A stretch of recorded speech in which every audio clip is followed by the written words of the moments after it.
This is the Spyderco PITS, or Pie in the Sky, by Mike Reed, who's the designer. And this is what I would love to see as the future of slip joints. So this knife was made with a very interesting design philosophy, and take a big step back, this is actually the second implementation of the Spyderco PITS. This came out, I forget if it was 2022 or 2023, came out relatively recently. This version is an M390. The PITS was originally released some years ago in blue handles with an N690 blade. And back then, and this was before Spyderco's recent price hikes, it was released for a Spyderco list price of $399.95 for $400 years ago, which was a hilariously high price. This one here came in also as $400 through Spyderco, $280 through most reasonable retailers. But when you start to look closely, you can, as I'll go into it, you can see where this $280 goes. And it's a really compelling knife in a lot of ways. This is a knife that I thought I was basically going to get to review and was going to, play around with it, would have a cool mechanism, some interesting things to talk about, some interesting things to learn about.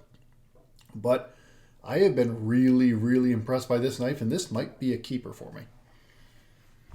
So let's go through the specs here.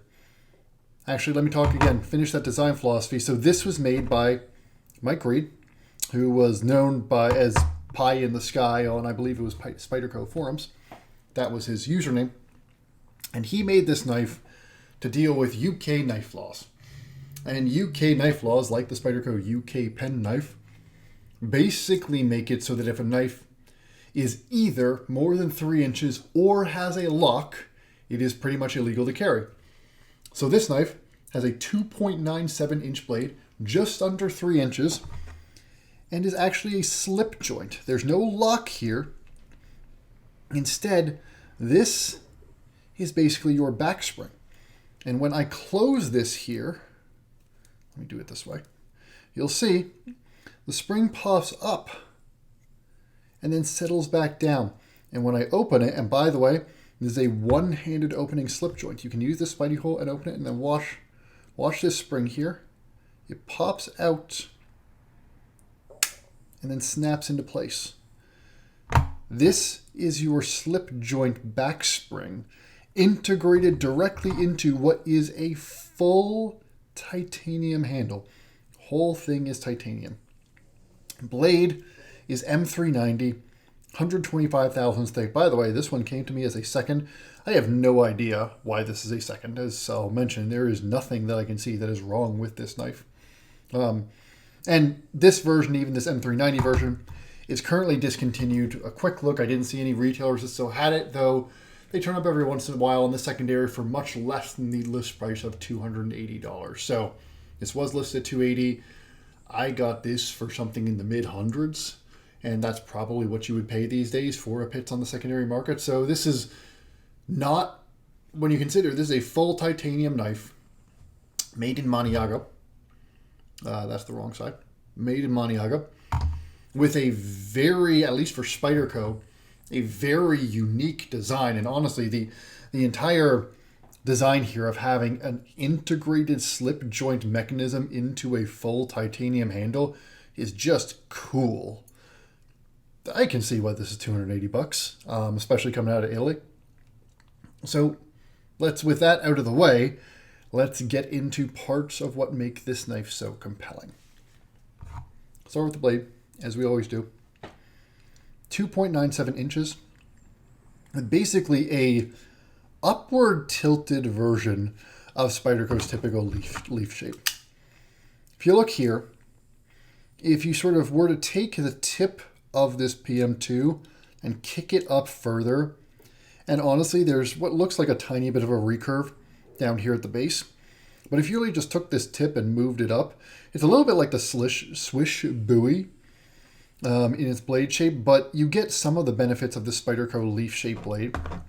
You get a nice flat down the bottom. You get a tip that is almost in line with the back of the scales. You get a little bit of a ramp here. By the way, this ramp is not jimped, but it is a little bit of a ramp to put your thumb on. But you really get this big belly here with a big flat sort of trailing behind it. And most importantly, you get 125 thousandths blade stock with tons of space to drop down to the cutting edge. And unlike a lot of Maniago Italy Spyderco knives, this one cuts. It actually cuts really well. I was kind of dreading when I got this knife. I thought it was going to be another one of my experiences with Spyderco in Italy, where I would have knives that I loved the design and then hated them as soon as I started to use them to cut. But this one cuts really well, which by the way tells me that just like I thought might be the case, a lot of Spyderco's other Italian knives like the Patadese, like the Spy Opera, are really more held back by the fact that they have such thin blades. And so the geometry just doesn't have quite enough space to get down to a sharp edge from that full flat grind. Now that they've got a taller edge on this one here, it cuts great. This edge here was, even right out of the box, as slicey as any Spyderco knife I've had. An exceptional slicer? No. It's not like it's a laser beam, but it was more than sharp enough for any of my EDC tasks, more than sharp enough for any of my gardening tasks, any of my light home improvement tasks, things like that. Now, this is still a slip joint in the sense that when it's in this position, this is not locked. It couldn't be locked or else it would violate those UK knife laws. But it's a stiff lock. If I go all the way out here and I were to really press on this knife in use, there you go. You can see I just disengaged the lock. And I can, push it right back with my finger like that.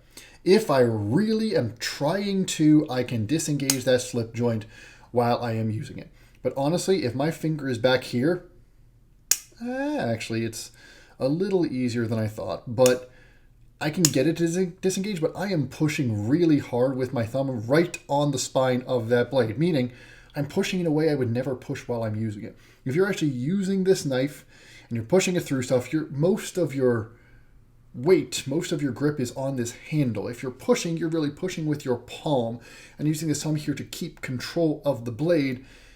I have never had this slip joint, fail's the wrong term. I've never had this slip joint even come close to closing on me. And frankly, because this back spring here is what's holding the slip joint on, if you grip this knife hard, like I'm gripping now, I am pushing as hard as I can with my thumb, and I just barely can get it to disengage. This is a very stout slip joint. And it takes some force to disengage. And honestly, even the opening, if I had used this as a typical pinch opening, it's a pretty stiff spring. With the thumb hole, it actually works great. This is a relatively sharp thumb hole, catches the edge of my finger, and you're never going to flick this, but it's easy to open one-handed. And how cool is that? A one-handed opening slip joint. It's great. My problem with slip joints traditionally has been more on the open than the close. What I want is something where, I'm using something, my other hand is occupied, and I want to be able to pull my knife out of my pocket and pull it open and then just open it while my other hand is occupied. That's what I really like locking knives for. And that's what I really get frustrated with some slip joints for, where you got to take your two knives and pry the thing apart. This doesn't have that. This is a slip joint that you can operate, you can open with one hand. And you can close it with one hand if you really want to. It's a little awkward, but you can. It's not hard. It's just not something that you're going to do quickly. But really, this could be a one-handed opener, one-handed closing slip joint, which is another thing about this knife that is just cool. But this blade shape here, to get back to where I started, this tip points very naturally. There's a decent amount of distal taper. It doesn't get super thin, but honestly, you're not going to be piercing. That's where I was getting to, is the one place you really don't want to use a slip joint is piercing into stuff, because when you pierce into stuff, you're more likely to put some of the force, down like this as you're trying to wiggle it around, to put downward force near that tip, and that can really cause your slip joint to disengage. As long as you don't do stupid stuff like driving this into things, this is a slip joint that is not very likely to disengage on you, which is cool. This is really cool. This is a cool knife to use, and it ends up feeling like a locking knife while having the cool factor of a slip joint, and if you're in the UK, the legal benefits of a slip joint, or even if you're in a place like, I don't know New York laws in detail, but I know there are certain cities in the United States where a slip joint like this is more legal than a locking knife. This is the closest to a locking knife that you are ever going to get out of a slip joint, and that's cool. This blade works. This blade looks really nice. It fits really nicely with the handle.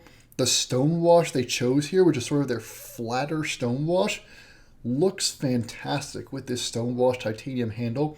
I mean, it looks almost futuristic in its design, and it just flows really nicely. The way the blade flows out of the handle, even the way this, the way the plunge is done, it's a relatively sharp plunge. I mean, the Italian knives don't always have the most precise plunges, but it's nice, it's fine. They didn't crown the spine on this one, but they did round the edges. Again, I went over the Spidey hole. It's just, it cuts well. And honestly, the M390 on this one has been fine. Hasn't been remarkably good or remarkably bad, which I will take from Italian Spyderco M390. Again, and I was expecting, if this was a second, one of the reasons it might have been a second was a bad heat treat on the M390. Haven't found that. So this blade is a winner. This blade cuts well. It does pierce well when you need to. It's very easy to pinch up on and cut into things. You know, if I've got, where's my little pen here?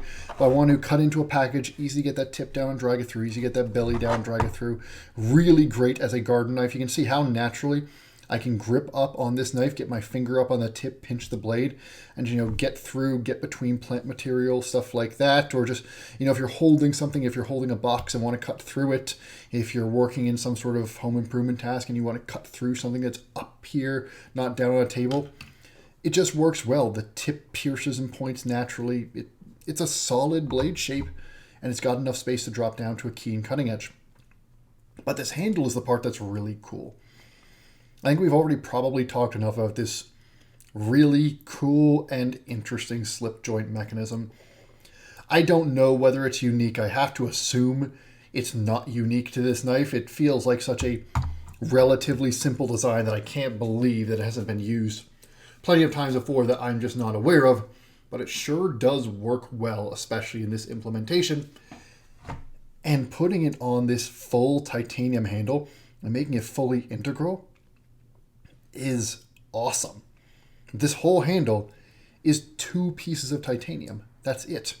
1 piece for this side and 1 piece for this side. I mean, this is about as simple as a knife can get in terms of pieces. You got a blade, you got some screws, you got a pocket clip, a couple standoffs, and 2 pieces of titanium. That's the whole knife. And then they went above and beyond with the fit and finish of these titanium handles too. Maybe not above and beyond for $400, but nicer than they had to. This is a really nice bevel up here. Really good for pinching up on that blade, or even pinching further up on that blade. I love how this bevel lets me take my thumb and sort of go down that ramp here and really pinch this blade. It's very comfortable, very easy to use. Every edge is rounded off nicely. This is a very, even the insides of this slip joint here are very nicely rounded. The insides of these speed holes are very nicely rounded. And by the way, these speed holes, this is a full titanium knife that is 3.4 ounces for 3 inches of blade. It's, it's not a lightweight knife, but it's a full titanium handle. That's not bad. And it doesn't feel heavy. It balances nicely. Your balance point is about here or so. Yeah, probably about there. And it doesn't feel, it feels maybe a little handle heavy, but it doesn't feel particularly handle heavy or blade heavy. There's obviously no internal milling because there's no real internal.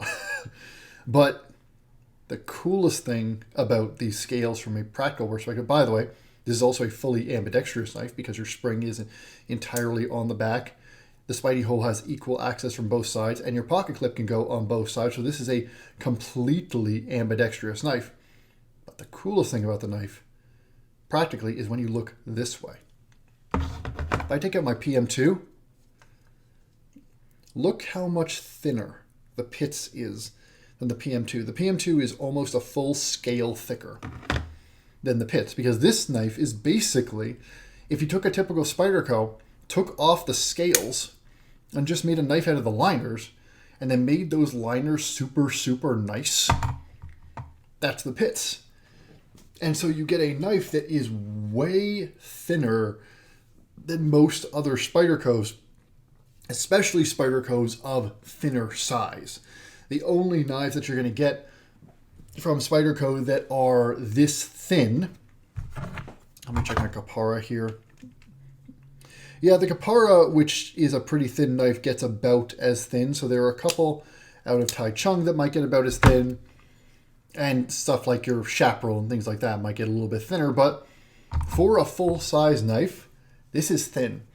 And this feels thin in the pocket. The fact that all these edges are rounded makes it nicer in the pocket as well. There's nothing to catch on the inside of your pocket. It's easy to slip past it, to pull it out, things like that. It just feels nice in your pocket when you're reaching down past it. This whole handle is stonewashed titanium with a really nice, even finish. It's slick, but as we'll go into it, when we talk about the ergos are so good that it doesn't matter that it's slick, and honestly, these do give a bit of texture.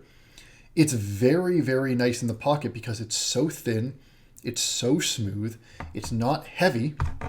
This ends up being an extremely carryable full-size knife, or at least as full-size as something that's about 3 inches can be. To me, anything that is 3 inches is full-sized in the sense that on 95% of my days, a 3-inch knife is enough to do everything that I need. Not 90% of what I need 90% of days. 95% of days, it will do everything I need. And then 5% of days, that's when I'll get my PM2. That's when I'll get my military. That's when I'll get my, maybe my AD20 or something like that. That's when I might get a Manix. But I know those days coming up. This knife is not trying to be those. You wouldn't use a slip joint for that stuff anyway. This is as carryable, as nice in the pocket as something like your Native, while if anything being a little bit bigger and giving you a little bit more blade to work with. The ergonomics on this handle are really, really good.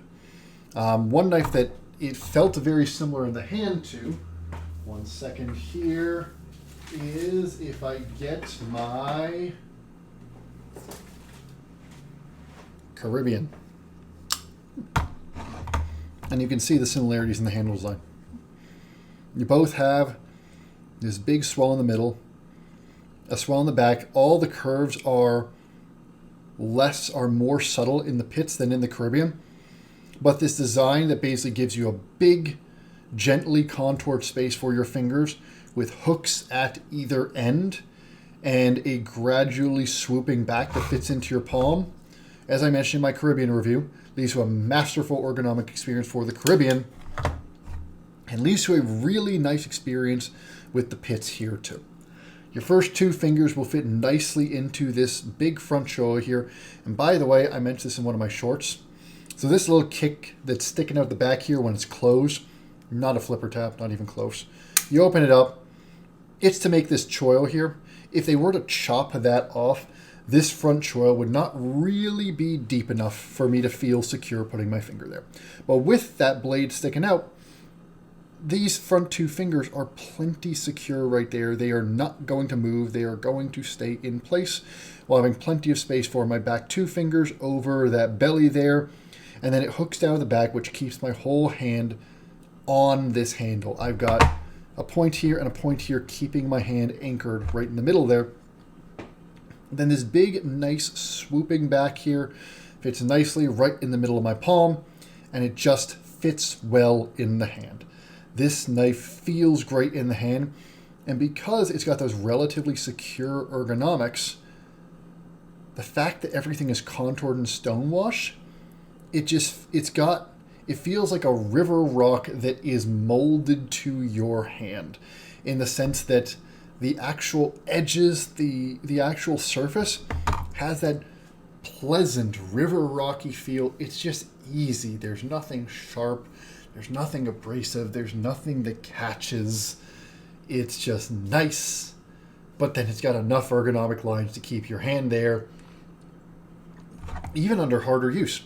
Even when I started, reaching a bit with this blade, reaching to cut through some, some branches and stuff like that, or starting to push this through some tougher stuff, push this through some dirt and roots and all that sort of thing, push this through some harder cardboard.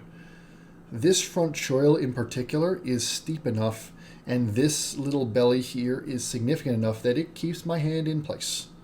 And even though it's a thin handle, and even though it's contoured, they made a very good decision to keep the scales flat and just sort of contour the edges. Really ergonomically nice. And because this blade cuts well, you end up not having to push as hard as you might otherwise, especially with the 125,000 stock, which isn't that bad. And so this ends up being just a really cool knife. I've used that term like 15 times in this review, and that's somewhat intentional because it's just fun. This knife brings a smile to my face. The slip joint mechanism is really, really fun. The fact that that Mike Green and Spyderco have made a slip joint here that is a one-handed opener that feels about as secure in use as a locking knife, and then is a one-handed closer if you want it to be on top of that. That is so slim in the pocket. I mean, this would be an interesting knife if they had done it like a traditional knife. If they had taken this and basically, taken this slip joint mechanism and put it on a Mannix. And so you had this thick, chunky knife that happened to be a slip joint. It would be kind of cool, but it would be a bit of a novelty because it would be like, okay, that's a cool mechanism, but whatever, I've still got a big chunky knife in my pocket that just is a little bit less capable because it doesn't lock. And so it would be a knife that would be interesting to people who had that legal restriction, but not that interesting to everybody else. What they did that was really, really smart is they said, hey, we are, because of these restrictions we're operating under, we're effectively making a city knife. We're making a knife that is meant that we want to be able to be pushed a little harder. We still want to have that Spyderco utility to it. But what we want is a knife that is going to be easy to carry, that is going to be easy to use, that's still going to be compliant with all those legal limits, but is also going to be pleasant to use and is also going to have a bit of a cool factor. That feels like they were packing all of this into that knife, and so they end up making a knife that cuts really well, that is great to carry. I really can't overstate how surprisingly great this knife is in the pocket, because everything is smooth, everything is nicely contoured, and it's so surprisingly thin. I mean, I think the scales are each thinner than the blade. If not, they're about the same. And then it just works. They took all those really interesting little design cues and constraints, slapped a useful blade on it, and it's just a really compelling knife. Now, at the retail price it was selling at, back when it was selling on the retail market at $280, it starts to get a little bit more of a hard sell. Not because it's not worth it. The fact is, this is a very nicely machined full titanium handle that's doing a lot of interesting things that Spyderco doesn't usually do in Maniago, which is one of their higher price facilities. I don't have an issue with this at $280, though the people that would want this at $280 becomes a narrower list.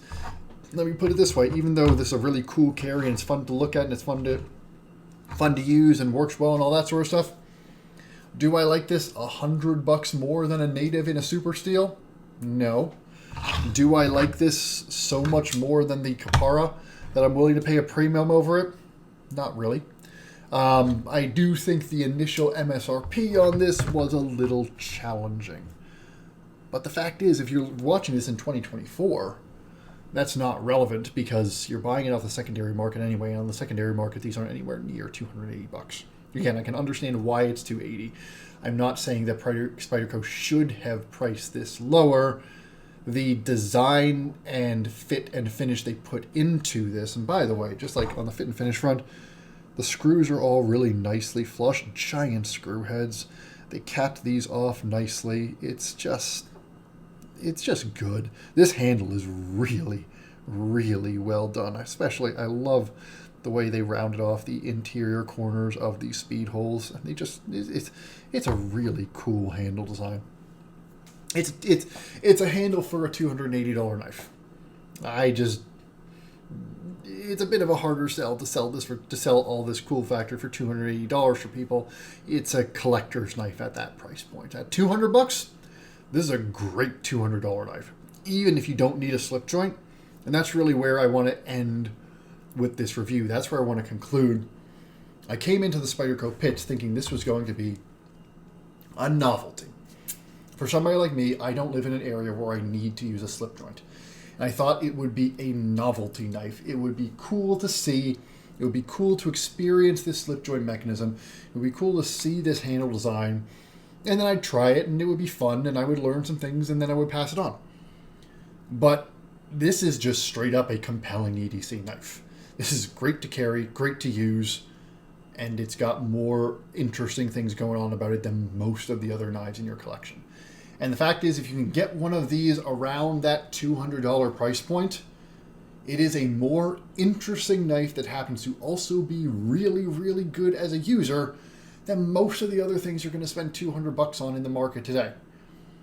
Even at $250, that's probably true. There you're starting to compete with some really elite users, and so it starts to get a little harder. But the fact is, for anybody who's a Spyderco collector, give the PITS a shot, even if you don't need a slip joint. This slip joint mechanism is executed so well that you basically get the benefits of a slip joint without most of the drawbacks you usually have. And I wish we would see more slip joints like this coming up. So even if you're not a slip joint person, give this one a shot. It's just a great knife. So I think that's what I got to say about the Spyderco PITS. Good job, Mike Reed. Good job, Spyderco. You did something interesting, and you did it very, very well. This is the kind of stuff that makes Spyderco a really cool company. Hope you found this to be a good use of your time. I will see you again soon.